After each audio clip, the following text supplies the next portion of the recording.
मोनसेयाव जों बोरै देरहासार जानायनि पोस्ट ग्रेजुएट हारिमु आफादनि गासै जिल्लाफोरनि मावथि आरो हारिमुआरि सानसुमै बिथांमोना अहरह साननाय अहरह बानाय गैयै मावनाय मेंनो रोङै मावनाय गयारिया बेखेवगोन दा साफ्रोमबो गुबुन गुबुन जिल्लानिफ्राय फैनाय दैदेनगिरि थान्दै नोंथांमोनखौ एसे आदर्शखौ रैखा खालामनायनि गेजेरजों जाहाथे बे बेलाव जोङो दिनै मोजां माने गोरोबलायनायनि गेजेरजों खौसेयै साननायनि गेजेरजों जाहाथे आदर्श बादियै जों फोजोबलांनो हायो बेखौ आङो आसा थाबाय मिजिंथिबाय। बर' हारिमुनि जय बर' हारिमुनि जय बर' हारिनि जय बिथांखौ आनान गसाइया दैदेनना लाखिनाय बे समाव जोंहा नैथि हाबाफारि दंबावो जोंनि मुंख्लं रुंसारि जोंनि फोदान बाग्लारि जोंनि जुनियर इन्सट्राक्टरमोन बिथाङाबो थांनाय बोसोराव रुंसारि जालांदों बिथांनि उनाव फैनानै गावनि सिनायथिखौ होफैगोन आफादनि मानगोनां लेङाइ आफादगिरि देबेन ब्रह्म बिथांखौ आङो दिनैनि जा बिबार बावजेननाय हाबाफारि बे हाबाफारिखौ दैदेननो थाखाय खावलायबाय सासे रिंगुदामसा बिथां ब्रजेन बर' बिथांखौ आं खावलायदों।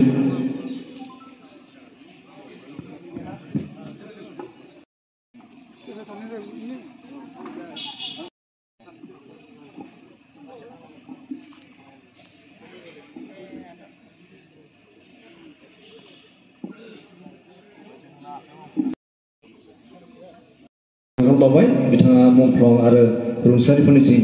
गिबि बिबार बावजेनबाय बे समाव जोङो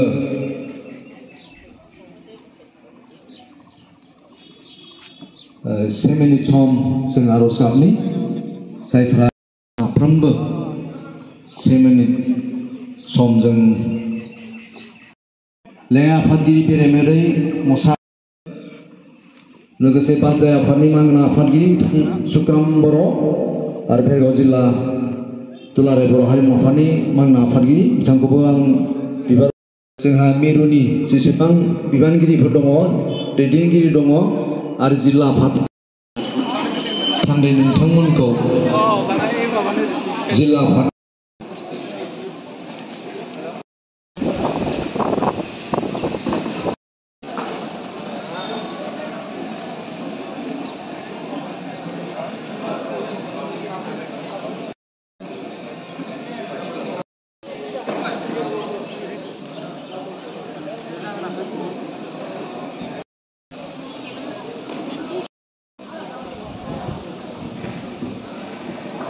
आगु मोनसे भेरगाव जिल्ला दुलाराय बर' हारिमु आफादनि गेजेरजों आगुआव हारिमु बिथिङाव बिहोमा होलांनाय रिंगुदामसा मोसाखावरि बेफोरबायदि सुबुंफोरखौ जोङो जिल्ला आफादनि गेजेरजों मोनसे मावबावनाय हाबाफारि लादों बिनि सिगां बानजाय आफादनिफ्राय हानजा मेथाइ नोंथांमोननि सेराव खनलांखादों।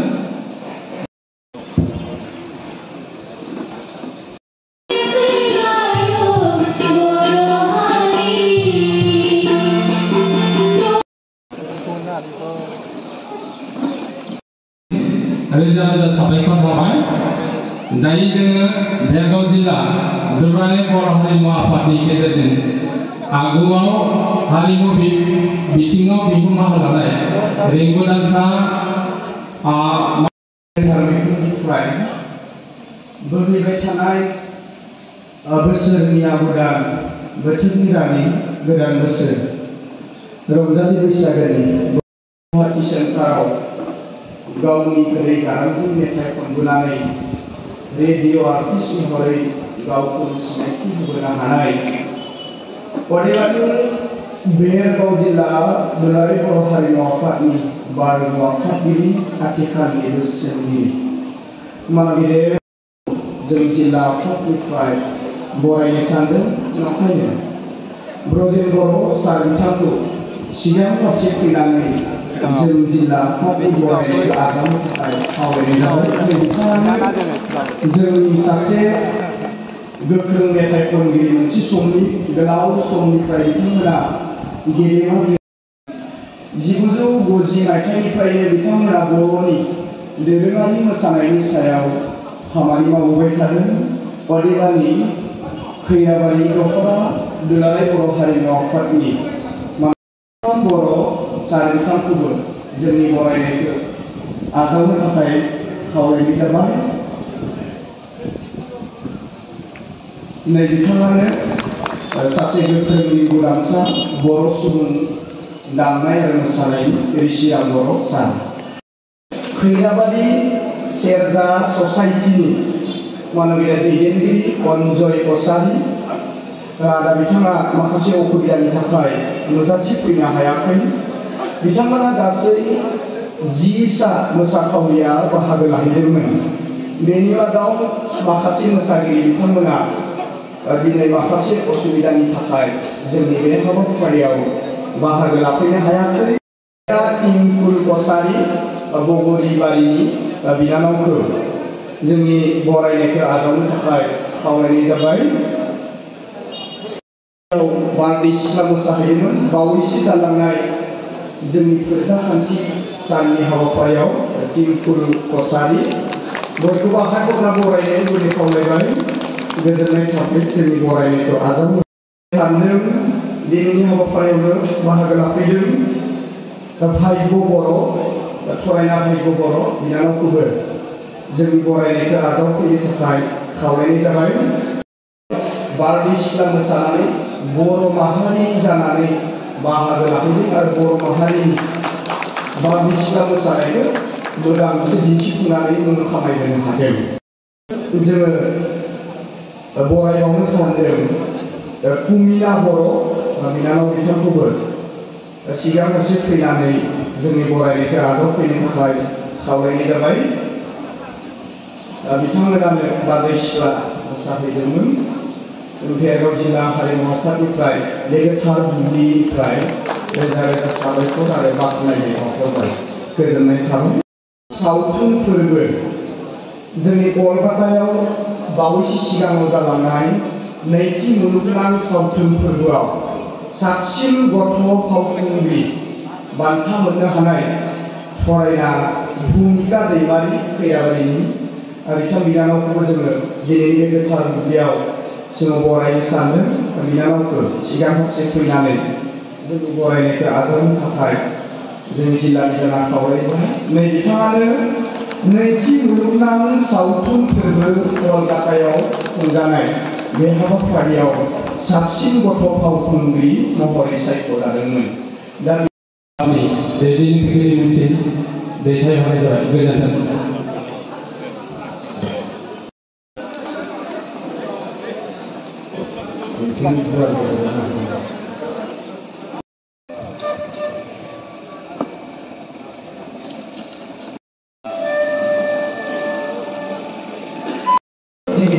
खुलुमजाथाव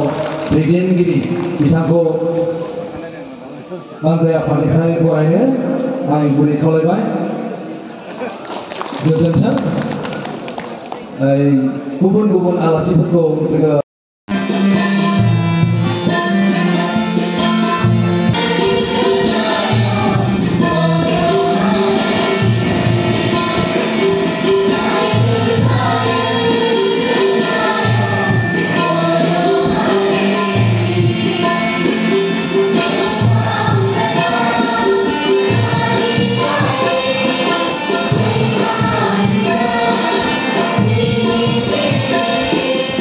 Hey!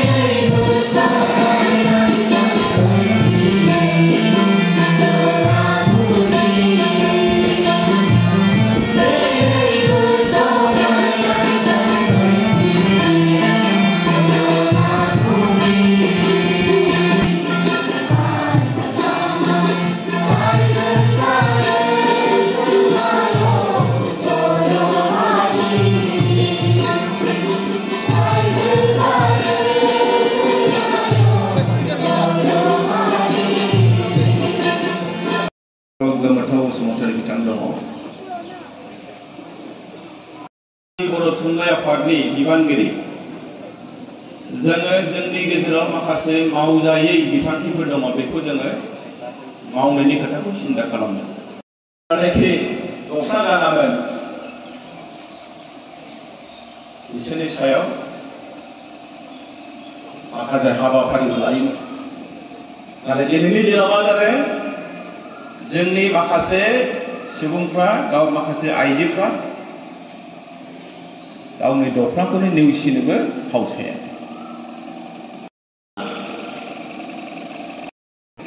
जोंनि हारिनि समायनाथिखौ बेफोर गासैबो आं खावलायगोन दुलाराय बर' हारिमु आफादा बे बिथिङाव खामानि मावो आरो मालाबा जों नुयो जे ससियेल मिडियाफ्राव जोंनि हारिमुजों लोब्बा थानाय माखासे रिंगुदामसागिरि बिथांमोना गोदाव सोराव अनसुंथाइ मोना थैखोमाबायनो गोनां जायो खामानि मावगोन बे परिबेसखौ जों लागोन दुलाराय बर' हारिमु आफादनि बोसोनगिरि लोगोसे बारग' आफादगिरि बिथां उपेन्द्रनाथ बसुमतारी गावनि सिनायथिखौ होनो थाखाय आङो गुरै खावलायबाय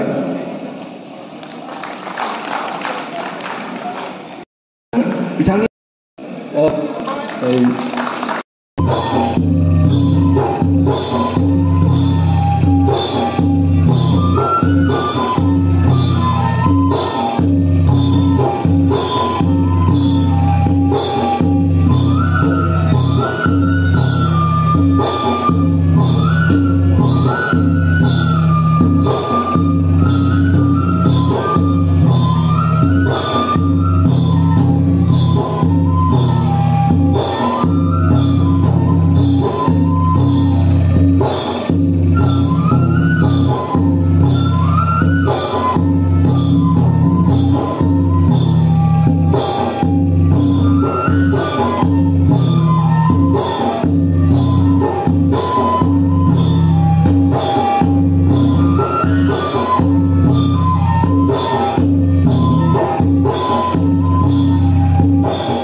धीरेन रामसियारी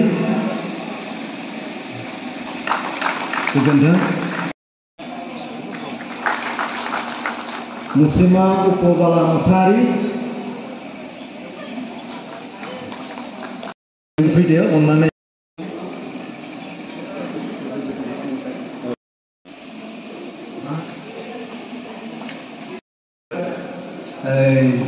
डिपुटि स्पिकार थां प्रबेन चन्द्र एडिटर बेनिफ्राय स्पकमेन गोजोन्थों साब्रै बिथांमोना गोजोन सफैगोन साबायखर चिरां जिल्ला गैयाना पर्बत जरा बेनिफ्राय बाक्सा गोजोन्थों तामुलपुर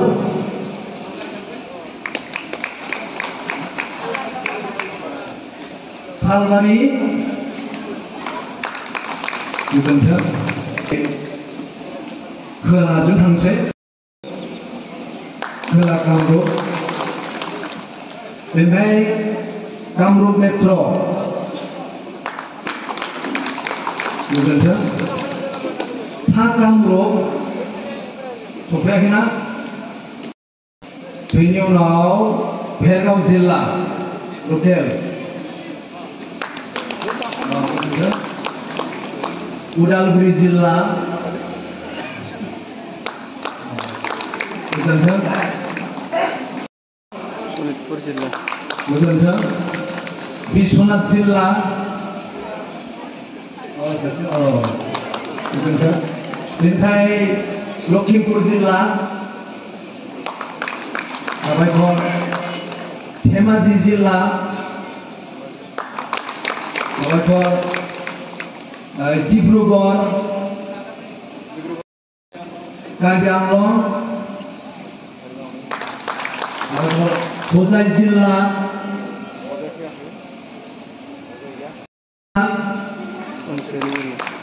माबोरै सफैदों गैयाना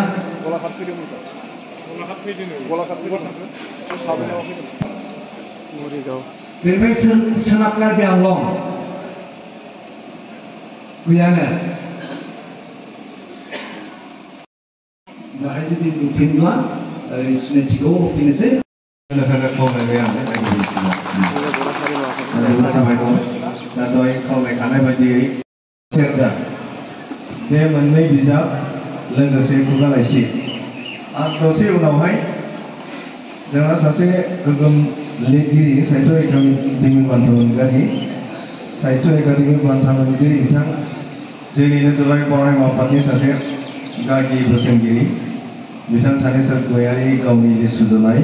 बिथाङा साफायनानै लाबोदों आरो बेवहाय बेखेवनो खावलायदों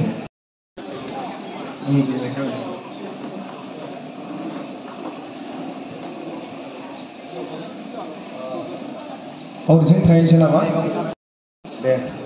बयबो रायजो राजाफ्रा आखाइ खबनानै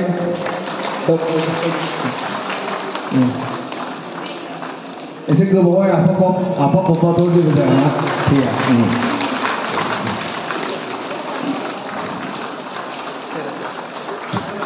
दे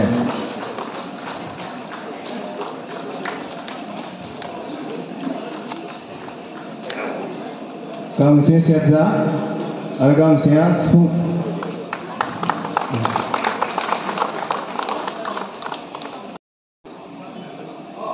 दे खनसे लास्ट आफा खबस्रादो